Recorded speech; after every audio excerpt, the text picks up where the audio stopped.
আমি কালকে মুখ্যমন্ত্রীর ওখানটা আমার মনে হচ্ছে একটা নতুন ভাঁওতাবাজি চললো, নতুন ভাঁওতা দেওয়া হলো, এছাড়া কিচ্ছু নয়। কারণ উনি যে বললেন আপনারা স্কুলে যান, আপনাদের চাকরি কি কেউ খেয়েছে, চাকরি কি কেউ টার্মিনেট করেছে, আপনারা স্কুলে যাবেন, এর চেয়ে বড় বেআইনি কথা আমি জীবনে শুনিনি। কারণ সুপ্রিম কোর্ট বলে দিয়েছে যে এটা যোগ্য নয়, তারপরে তিনি স্কুলে যাবেন, এটা কি করে হয়? কোর্ট তো ওভার, এখন তো আর কোনো কোর্টে এই মামলা নেই। এখন এটা হচ্ছে একেবারেই মানুষের আবেদন, ঠিক আছে?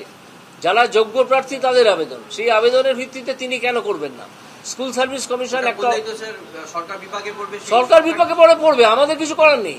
কিন্তু আজকে যে ছেলেটি আজকে 3 মাসের বাচ্চা নিয়ে বেঁচে আছে, তার বেবি ফুড কেনার পয়সাটা কোথেকে আসবে?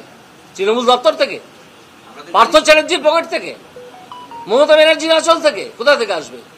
কালকে মমতা ব্যানার্জি তো একবারও তো বললেন না যে যারা সেই চাকরি চুরির ব্যবসায় ছিল তাদেরকে আমি ধরবো বা তাদের বিরুদ্ধে ব্যবস্থা নেবো।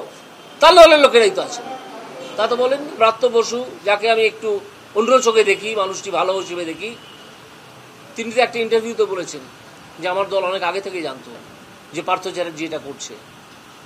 তো তিনি জানতেন না? দল জানতো মানে কি? মমতা ব্যানার্জি বাদ দিয়ে দল? মমতা ব্যানার্জি তো দল, একটাই তো পোস্ট, বাকি সব ল্যাম্প পোস্ট।